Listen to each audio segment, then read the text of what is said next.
Bonjour à tous, rebonjour.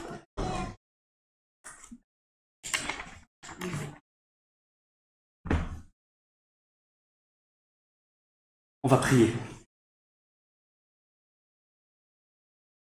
Notre Dieu, merci pour ta parole. Elle est sainte, elle est bonne, elle nous dirige dans la vérité.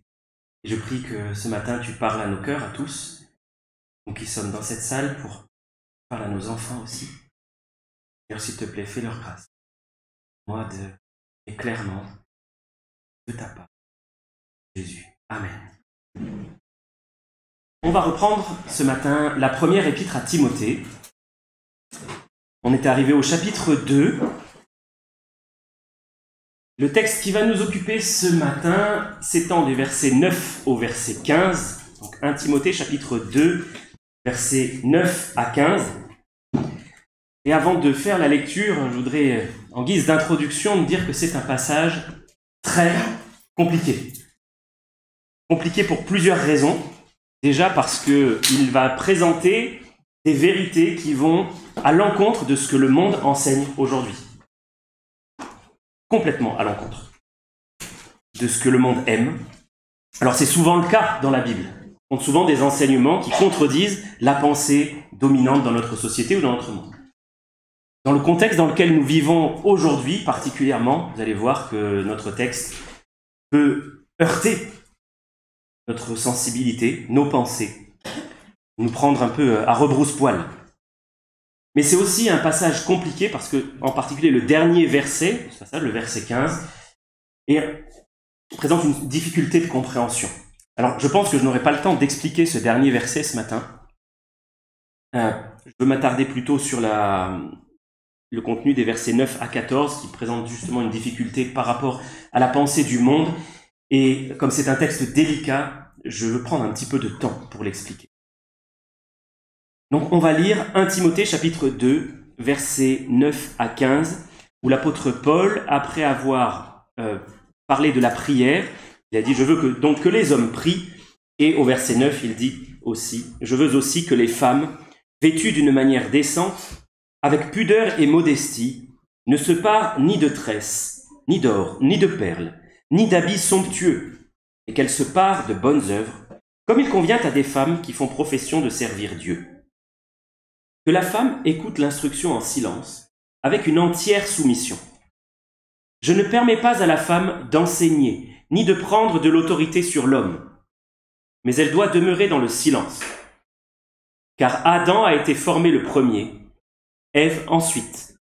Adam n'a pas été séduit, mais la femme, séduite, s'est rendue coupable de transgression. Elle sera néanmoins sauvée en devenant mère, si elle persévère avec modestie dans la foi, dans l'amour et dans la sainteté. Voilà notre texte pour ce matin. On va consacrer une partie à l'explication du contexte. Pourquoi est-ce que l'apôtre Paul dit cela? À qui il le dit? Quel est le contexte? Et on va développer assez longuement ce rôle de la femme.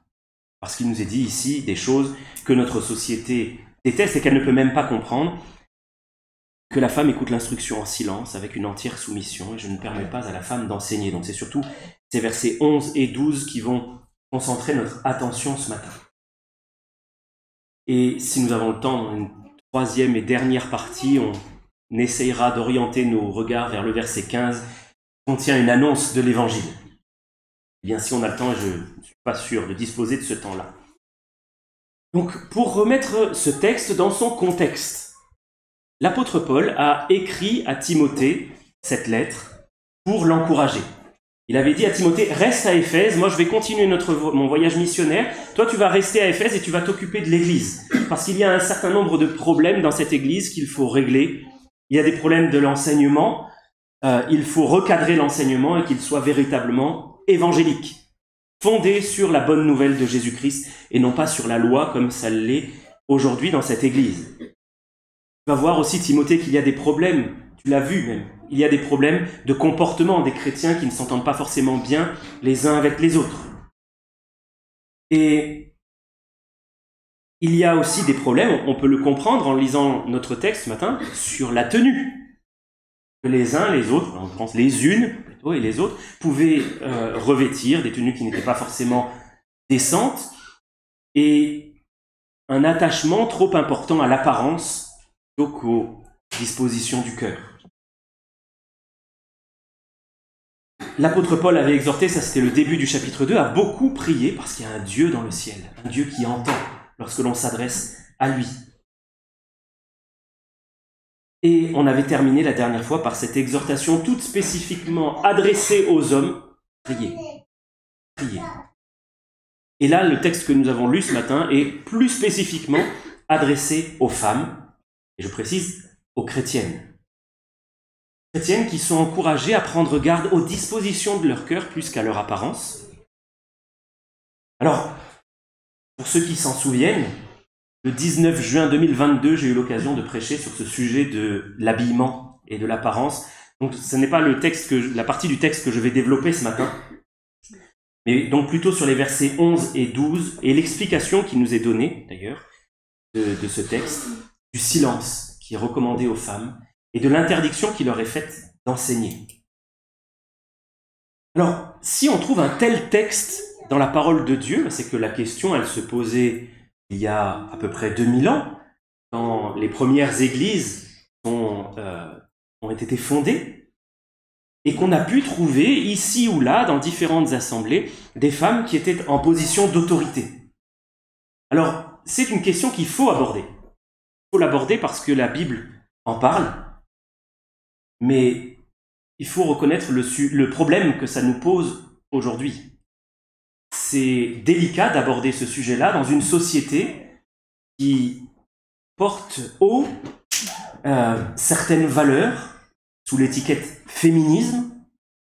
Cela amène beaucoup de tensions dans notre société. Et en abordant un tel texte ce matin, je vais essayer de le faire avec délicatesse, pour ne pas exacerber ces tensions, pour ne pas laisser penser que les chrétiens pourraient avoir de mauvaises intentions vis-à-vis des femmes, et pour ne surtout pas laisser penser que Dieu a de mauvaises intentions, des pensées mauvaises vis-à-vis des femmes. Alors, dans notre société, on dirait que moi, qui suis un homme, je n'ai pas à traiter ce genre de sujet et à dire aux femmes ce qu'elles ont à faire ou ce qu'elles n'ont pas à faire. C'est aux femmes à décider elles-mêmes du rôle qu'elles veulent avoir. Ça, c'est ce que notre monde dit. Mais, s'il vous plaît, considérez aujourd'hui que ce n'est pas un homme qui parle, parce que le message aujourd'hui n'est pas le mien. Le message que je transmets, c'est le message de la Bible, le message qui vient de Dieu lui-même. Donc je ne suis que le porte-voix. C'est la Bible qui nous dit ces choses-là, et au travers de la Bible, c'est Dieu lui-même qui parle. Donc, vous remarquerez que je prends beaucoup de précautions à aborder ce sujet, et je veux en prendre davantage encore, parce que quand on est face à un sujet aussi délicat que celui-ci, qui va autant à l'encontre des pensées de notre monde, on pourrait être tenté d'excuser la Bible et de dire elle ne veut pas vraiment dire ce qu'elle est en train de dire. Il faut prendre garde à ne pas adopter un tel raisonnement, un tel mode de pensée. Peut-être que ce serait choquant pour notre monde, ou parce qu'on avance en terrain miné. Alors, au risque de me faire écharper à la sortie, je prêcherai ce qui est écrit dans la parole de Dieu sans tenter de l'atténuer, ni de le dévier. Deuxième précaution que je prends, Dieu n'est pas misogyne. La misogynie, c'est le fait de haïr les femmes, de les détester ou de les mépriser. Dieu n'est pas misogyne. Il ne méprise pas les femmes, il ne méprise pas les hommes non plus d'ailleurs, mais lorsqu'on lit la parole de Dieu, on se rend compte qu'il nous donne, de l'homme et de la femme, une conception totalement différente de celle que le monde nous donne. Un monde qui est déchu, un monde qui est pécheur et qui a perverti à la racine le plan de Dieu. Donc, dans un premier point, après avoir vu quelques données du contexte, on va voir ce que la Bible nous dit au sujet donc de l'enseignement, et je voudrais élargir un petit peu notre point de vue en voyant que finalement l'homme et la femme ont des rôles complémentaires. Pour aborder notre passage, on voit que il est très clair. Je disais qu'il ne faut pas chercher à excuser la Bible, et on aurait bien du mal à faire dire à notre texte autre chose que ce qu'il dit. Il est tellement clair qu'on ne peut pas, à moins de vraiment faire des contorsions, on ne peut pas le tordre, pas faire de pirouettes théologiques pour lui faire dire autre chose. On comprend que dans l'Église, comprenons bien que c'est réservé au cadre de l'Église ici, ce texte-là. Ce n'est pas quelque chose de manière générale dans le monde. Dans l'Église, il n'est pas permis à la femme d'enseigner. Pourquoi ? Parce que cela la mettrait dans une position d'autorité vis-à-vis de l'homme. Alors pourquoi cette interdiction ? L'apôtre Paul nous le dit, il s'appuie sur quelque chose de concret. Au verset 13, il dit que la femme ne doit pas prendre autorité sur l'homme, car Adam a été formé le premier, Ève ensuite. Adam n'a pas été séduit, mais la femme séduite s'est rendue coupable de transgression. Donc il y a deux choses sur lesquelles s'appuie l'apôtre Paul pour donner cette recommandation, l'ordre de la création, d'une part, et ce qui s'est passé au moment de la chute, d'autre part. On va regarder dans nos Bibles, dans Genèse chapitre 2, pour voir un petit peu de quoi parle l'apôtre Paul. Genèse chapitre 2, verset 18 d'abord. Genèse 2, 18. L'Éternel Dieu dit, « Il n'est pas bon que l'homme soit seul. Je lui ferai une aide semblable à lui. » L'homme est donc déjà créé, l'être de sexe masculin est déjà créé, et Dieu veut lui créer une aide semblable, et c'est à ce moment-là qu'il va créer la femme. Donc l'homme est créé le premier, et la femme ensuite. Ajoutons à cela les versets 15 à 17. Genèse 2, 15 à 17. L'Éternel Dieu prit l'homme et le plaça dans le jardin d'Éden pour le cultiver et pour le garder. L'Éternel Dieu donna cet ordre à l'homme. Tu pourras manger de tous les arbres du jardin, mais tu ne mangeras pas de l'arbre de la connaissance du bien et du mal, car le jour où tu en mangeras, tu mourras certainement. Pourquoi est-ce que je lis ce passage ? Parce qu'il nous montre qu'au moment où l'homme est encore seul, Dieu lui donne une instruction. C'est à l'homme, à l'être de sexe masculin, que Dieu fait connaître sa volonté. C'est à lui qu'il donne une instruction, avec la charge par la suite de la transmettre et de l'enseigner à celle qui sera à ses côtés. Et on voit là le plan d'origine de Dieu, celui sur lequel l'apôtre Paul s'appuie pour dire « il n'est pas permis à la femme d'enseigner ». Pourquoi ? Parce qu'Adam a été créé le premier et que c'est à lui que Dieu a donné des instructions et c'est à lui que Dieu a donné la responsabilité de transmettre les instructions. Ce n'est pas à la femme qu'il a donné cela. C'est ainsi que Dieu l'a voulu au départ. Il a voulu faire de l'homme un leader spirituel. Et ça, c'est important de comprendre ça. L'homme a été créé par Dieu avec ce but précis d'être le conducteur spirituel, d'être celui qui reçoit l'instruction divine et qui la démultiplie auprès des siens. D'abord, dans un premier temps, dans sa famille. Après, si Dieu confie un ministère, ou même après dans le monde, transmettre la parole de Dieu. Donc ça, c'était la partie du verset 13. Mais on voit aussi qu'au verset 14, il ne s'appuie pas seulement sur la création, mais sur ce qui s'est passé au moment de la chute. C'est-à-dire au moment où le péché est entré dans le monde. Et l'apôtre Paul donne cet argument pour montrer que l'inverse du plan de Dieu a conduit à l'entrée du péché dans le monde, a conduit au mal. Pourquoi ? Parce que, j'ai dit, c'était à l'homme d'être le conducteur du couple, du foyer. Et quand Adam a suivi sa femme sans réagir, sans lui dire « Non, ma chérie, ce n'est pas ça que Dieu demande. Dieu nous a dit de ne pas toucher à cet arbre. » Mais quand il a suivi sa femme et qu'il l'a laissée, finalement, elle, en position d'autorité, eh bien, c'est cette situation-là qui a conduit le péché à entrer dans le monde. C'est là que la chute est intervenue.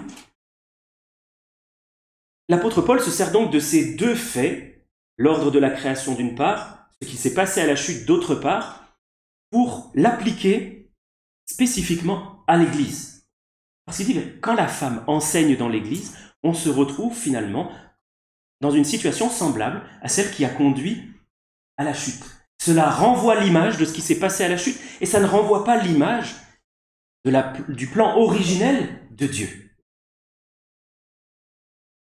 Donc, les arguments que Paul donne sont très intéressants parce qu'ils nous montrent qu'il n'est pas du tout question de capacité, il n'est pas du tout question de don, il n'est pas non plus question de valeur, mais d'ordre divin.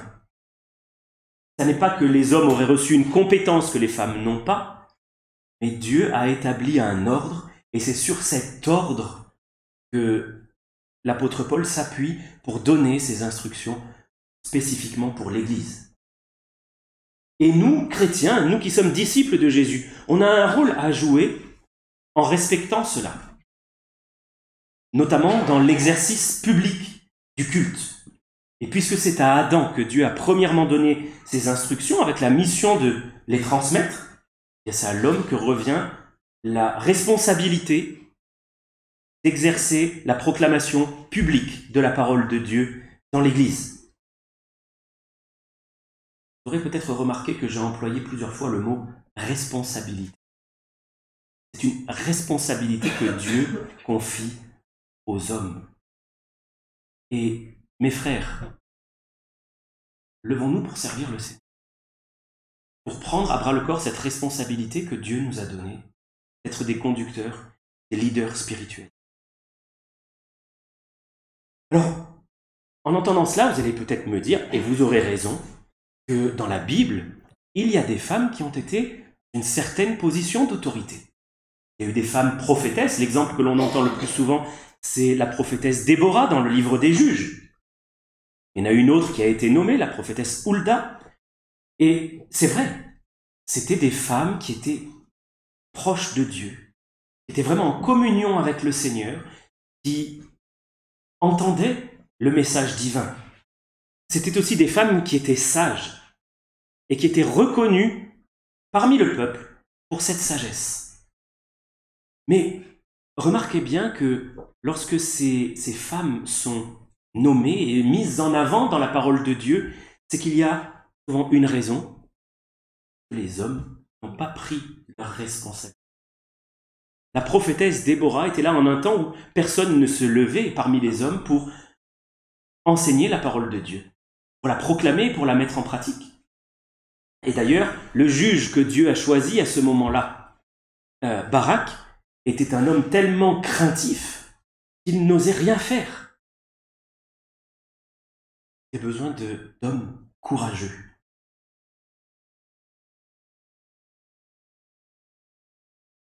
L'un des autres arguments que l'on peut entendre pour contredire cet enseignement réservé à l'homme, ce rôle d'enseignement, se trouve dans Galates au chapitre 3. On va le regarder ensemble. Galates 3, versets 26 à 29.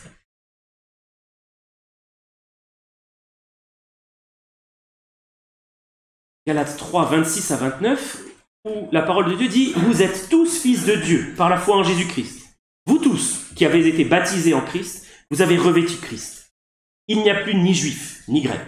Il n'y a plus ni esclave, ni libre. Il n'y a plus ni homme, ni femme. Car tous vous êtes un en Jésus-Christ.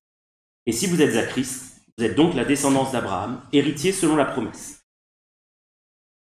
Beaucoup citent ce passage en disant « Mais puisqu'il n'y a plus ni homme ni femme, il n'y a plus de distinction entre les uns et entre les autres, eh bien pourquoi une femme ne pourrait-elle donc pas enseigner ?» Mais il faut resituer ce passage dans son contexte, comme on le fait à chaque fois. Ici, il n'est pas du tout question des rôles qui sont assignés à chacun. Ce texte de l'Épître aux Galates nous parle du salut et de l'égalité de chaque créature de Dieu face au salut.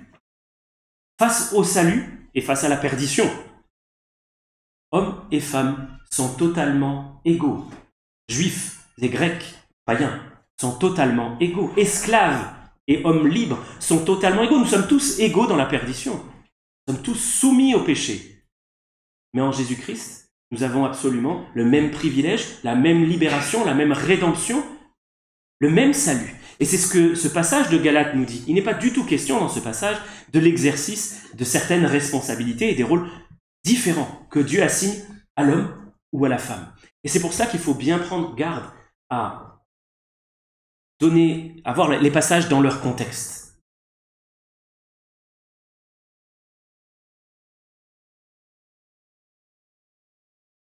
Rien n'empêche aujourd'hui que des femmes comme Déborah, des femmes sages, des femmes proches du Seigneur, soient reconnues pour cette sagesse, pour cette proximité avec le Seigneur, qu'elles soient reconnues pour une marche sainte et qu'elles soient sollicitées par ceux qui ont besoin de conseils. Ça, c'est totalement biblique. Si vous regardez avec moi dans l'épître à Tite, chapitre 2, versets 3 à 5. Tite 2, versets 3 à 5.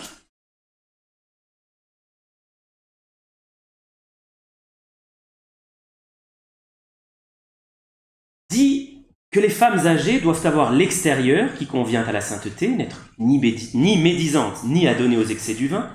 Elles doivent donner de bonnes instructions, dans le but d'apprendre aux jeunes femmes à aimer leur mari et leurs enfants, à être retenues, chastes, occupées aux soins domestiques, bonnes, soumises à leur mari, afin que la parole de Dieu ne soit pas calomniée.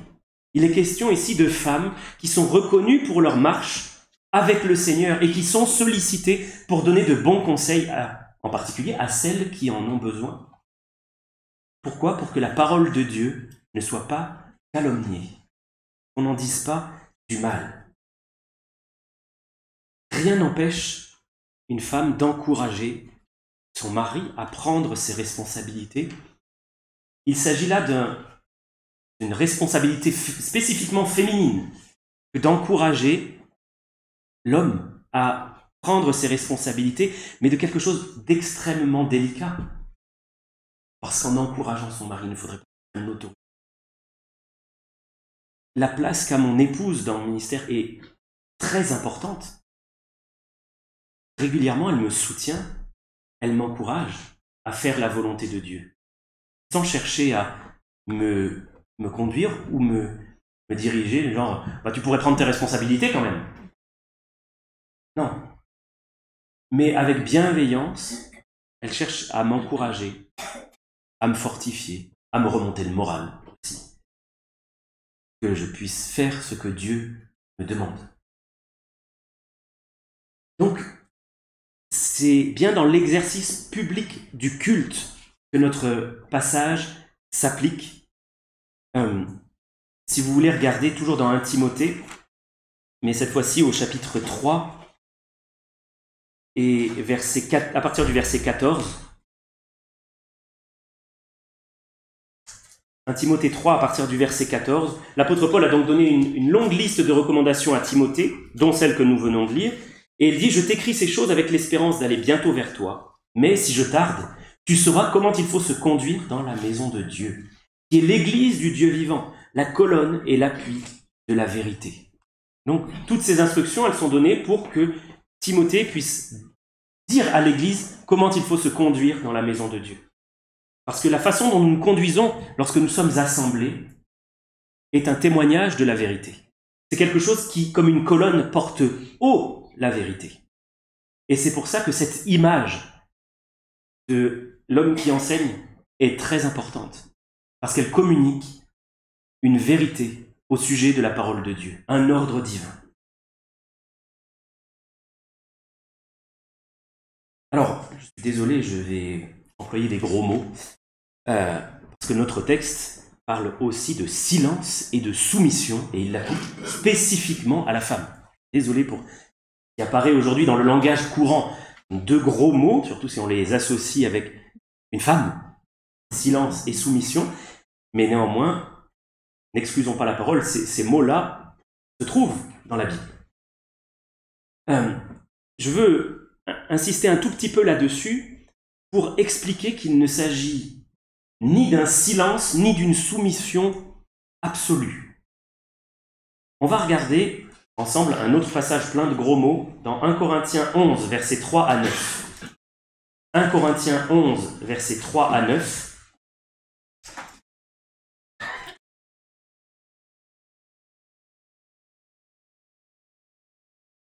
Vous aurez compris que quand je parle de gros mots, ce sont les pensées choquantes pour notre monde.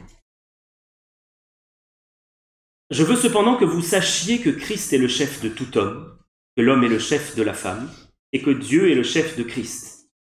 Tout homme qui prie ou qui prophétise la tête couverte déshonore son chef. Toute femme, au contraire, qui prie ou qui prophétise la tête non voilée déshonore son chef. C'est comme si elle était rasée. Car si une femme n'est pas voilée, elle se coupe aussi les cheveux. Or, s'il est honteux pour une femme d'avoir les cheveux coupés ou d'être rasée, qu'elle se voile. L'homme ne doit pas se couvrir la tête, puisqu'il est l'image et la gloire de Dieu, tandis que la femme est la gloire de l'homme. En effet, l'homme n'a pas été tiré de la femme, mais la femme a été tirée de l'homme. Et l'homme n'a pas été créé à cause de la femme, mais la femme a été créée à cause de l'homme. Alors, je ne vais pas commenter la question du voile, j'ai eu l'occasion de le faire il y a un petit moment de cela, lorsqu'on était dans la première épître aux Corinthiens, mais notez que ce passage nous appelle à réfléchir d'une manière différente de ce que le monde nous propose aujourd'hui. 3 remarques. D'abord, Paul s'appuie encore une fois sur l'ordre de la création pour justifier cela, pour expliquer cela. C'est parce que la femme a été tirée de l'homme et non pas l'homme de la femme. Notez aussi, et c'est le verset 5 de ce texte qui nous le dit, que la femme peut prier et prophétiser. Et c'est ce que nous expérimentons le dimanche matin lorsque nos sœurs prennent la parole pour partager un passage biblique. C'est ça, prophétiser. C'est transmettre la parole de Dieu. Utiliser la parole de Dieu pour la proclamer. Ou lorsque nos sœurs prient. Et je dois dire d'ailleurs qu'avec beaucoup de joie, beaucoup plus de sœurs que de frères, en général, qui prient le dimanche matin. J'ajoute que ici, ce sont des instructions qui sont données à la femme, non pas à l'homme, pour qu'il soumette sa femme, mais à la femme qui est invitée à se soumettre volontairement. À aucun moment nous trouverons dans la parole de Dieu cette exhortation à soumettre la femme. Jamais. Jamais. C'est un acte qui doit être volontaire, fait par amour. Et en disant cela, je mesure à quel point c'est une responsabilité pour la femme et une responsabilité difficile à assumer. Mais en aucun cas, en aucune manière, et dans mes notes, je l'ai souligné en rouge avec des points d'exclamation, en aucune manière, l'homme est appelé à exercer une quelconque pression sur une femme ou sur sa femme pour qu'elle se taise ou se soumette. Parce que c'est une responsabilité qui est donnée à la femme. C'est Dieu qui appelle les femmes à faire ce choix. Je précise aussi, ce n'est pas dit dans le texte, mais qu'il est normal et biblique qu'une femme enseigne ses enfants, et pourquoi pas, si l'Église reconnaît en elle un don particulier et l'appelle à le faire, les enfants des autres. On le voit à la découverte de la Bible dans notre Église. Regardez dans 2 Timothée, chapitre 1, versets 4 à 5. 2 Timothée 1, versets 4 à 5. Pourquoi est-ce que je dis cela? Parce que lorsque j'ai eu l'occasion à diverses reprises d'aborder cette question de l'enseignement réservé à l'homme, on dit mais et l'école du dimanche, et la découverte de la Bible alors? S'il n'y a que les hommes qui peuvent enseigner, pourquoi est-ce qu'on laisse des femmes enseigner à la découverte de la Bible? Bien, le contexte est différent. Il s'agit d'enseigner des enfants, et non pas des hommes adultes ou proches de l'être. Et dans 2 Timothée, chapitre 1, versets 4 à 5, on voit que l'apôtre Paul dit « Je me rappelle tes larmes, et désirant te voir, afin d'être rempli de joie, je garde le souvenir de la foi sincère qui est en toi, qui habita d'abord dans ton aïeul Loïs et dans ta mère Eunice, et qui, j'en suis persuadé, habite aussi en toi. » Si vous tournez la page, que vous allez au chapitre 3, verset 15, Paul dit à Timothée « Dès ton enfance, tu connais les saintes lettres qui peuvent te rendre sage à salut par la foi en Jésus-Christ. » Comment Timothée a-t-il eu connaissance des saintes lettres de la parole de Dieu, si ce n'est par Loïs et Eunice, sa mère et sa grand-mère? C'est par elle, parce qu'on sait par le livre des Actes que le père de Timothée était un païen. Et que ce n'est probablement pas par lui qu'il a connu la parole de Dieu. Donc il a été enseigné par sa mère et par sa grand-mère.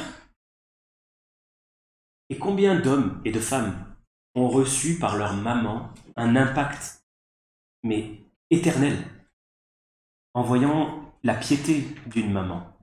Bien souvent, j'ai entendu des prédicateurs remercier le Seigneur pour leur maman qui était pieuse, plutôt que pour leur papa. Parce que l'exemple d'une maman attachée au Seigneur, c'est quelque chose qui marque un cœur, mais pour toute la vie. Donc on voit que l'homme et la femme ont des rôles différents, mais complémentaires. Ils ne sont pas appelés à la même chose, mais ils sont appelés à se compléter l'un l'autre. Ils sont égaux dans leurs conditions, égaux face au péché, égaux face au salut, égaux en valeur, égaux en dignité, mais différents et complémentaires dans les rôles que Dieu leur assigne. Et je crois que c'est bon, même si c'est difficile, de rappeler ces choses dans notre monde qui a perdu tout repère. En particulier sur ces choses-là, sur ce qu'est un homme, ce qu'est une femme, ce que peut faire un homme, ce que peut faire une femme. Biologiquement et spirituellement, il y a des différences que la parole de Dieu expose de manière très claire. Et nous devons aussi être conscients de cela et ne pas nous laisser imbiber par la pensée du monde qui essaye de mélanger les genres, de gommer toutes les frontières que Dieu a placées. Maintenant, après avoir dit tout cela, je peux dire qu'il est évident que hommes et femmes vont éprouver un certain nombre de difficultés à assumer les responsabilités différentes que Dieu leur a données.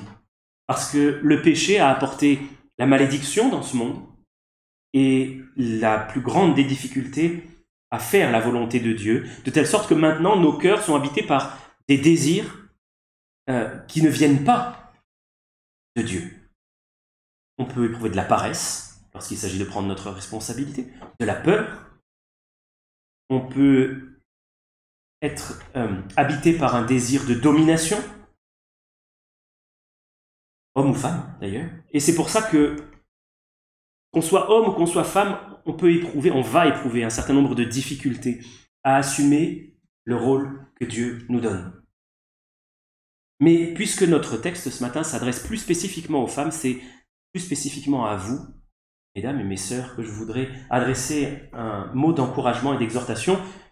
Charge à vous, mes frères, d'en tirer quelque chose de bon pour vous. Dieu, je l'ai dit en introduction, n'est pas misogyne. Il ne méprise personne, ni homme, ni femme, mais il a pour nous tous beaucoup de respect et beaucoup d'amour. Et en particulier vis-à-vis des femmes, je voudrais souligner quelques passages, quelques faits qui se trouvent dans la parole de Dieu et qui nous montrent à quel point Dieu prend soin des femmes.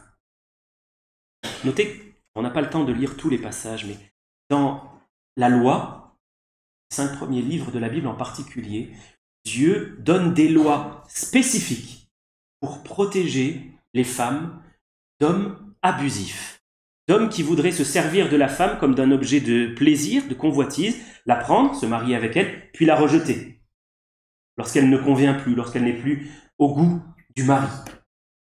Donc il va les protéger et dicter un certain nombre de lois sur le divorce. C'est pour ça qu'on a des lois sur le divorce, à cause de la dureté du cœur de l'homme.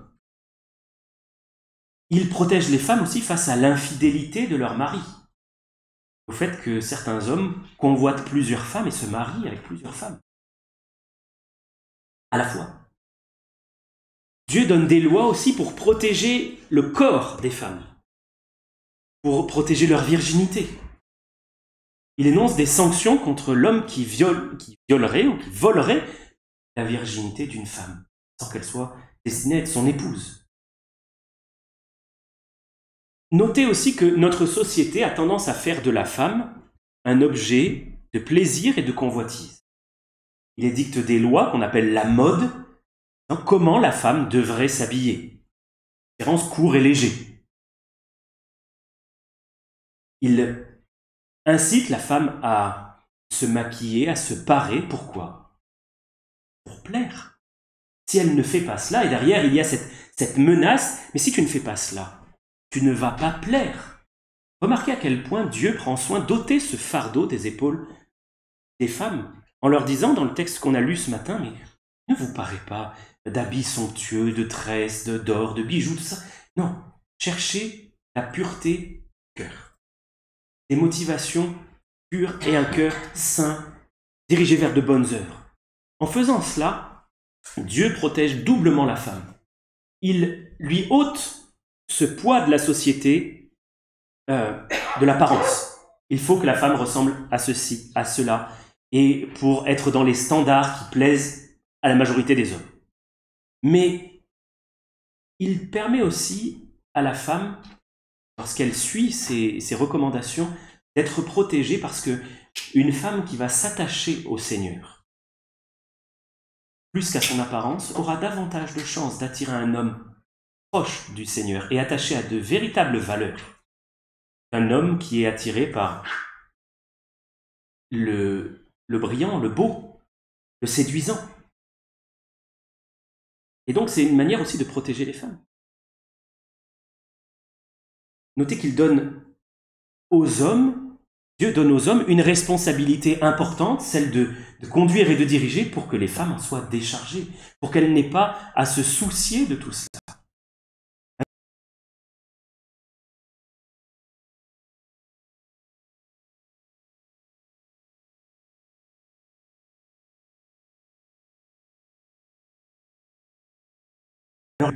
Est puissant pour diriger un mari, même un mari désobéissant. Combien de femmes se plaignent d'avoir un enfant de plus à la maison en songeant à leur mari, lorsque un mari ne prend pas ses responsabilités pour conduire et diriger le foyer. Je vais citer encore quelques exemples et terminer avec cela en guise de conclusion. Notez comment le Seigneur s'est comporté avec Marthe et Marie, celles qui étaient en train de servir et de se mettre en quatre et de se rendre malades, même dans les soins domestiques. Il a dit, mais viens plutôt t'asseoir et écouter la parole. Il les a aimés, les deux, nous dit la Bible. Notez aussi que c'est à une femme que Jésus s'est révélé en premier à la résurrection. Notez que la première personne à qui a été adressé l'évangile, c'est Ève. Il dit à la femme, je vais le lire parce que d'un seul coup, évidemment, le passage de ça, Genèse chapitre 3, verset 15. Je mettrai inimitié entre toi, la femme, entre toi le serpent et la femme, entre ta postérité et sa postérité. Celle-ci t'écrasera la tête et tu lui blesseras le talon. C'est spécifiquement adressé à la femme. C'est la postérité de la femme que viendra le salut, le sauveur. Et je termine sans l'expliquer vraiment sur ce verset 15 qu'il y avait dans notre épître à Timothée. Il dit, elle sera néanmoins sauvée en devenant mère si elle persévère avec modestie dans la foi, dans l'amour et dans la sainteté. Ça, ce n'est pas un passage qui s'adresse à toutes les femmes en général, parce que sinon il faudrait que toutes les femmes deviennent mères pour être sauvées. Mais ça nous parle d'Ève, qui va être sauvée et amener finalement l'humanité au salut, parce qu'elle va devenir mère et enfanter la postérité promise. Donc, on a là aussi dans ce texte ce rappel de l'Évangile et des grandes responsabilités, c'est ce que notre texte nous a porté ce matin, des grandes responsabilités qui sont confiées aux hommes d'un côté et aux femmes de l'autre, chose que les uns et les autres ont du mal à assumer, mais que le Seigneur nous encourage à prendre à bras-le-corps. À prier. Mon Dieu, merci pour ta parole, qui est riche et puissante aussi pour nous conduire, nous corriger, nous instruire, nous convaincre. Veuille, Seigneur, nous fortifier alors que nous avons parlé de prendre nos responsabilités. Dirige-nous, Seigneur. Dirige mes frères pour prendre leurs responsabilités de leader spirituel. Tu sais combien j'en ai besoin aussi, à tous égards. Dirige aussi nos sœurs, nos épouses, Seigneur, qu'elles t'honorent en toutes choses dans leur conduite. Je prie que tu inondes nos cœurs de ton amour, que nous soyons guidés par volonté de répondre à ton amour lorsqu'il s'agira de t'obéir, pas par crainte, mais par un désir volontaire et joyeux de faire ta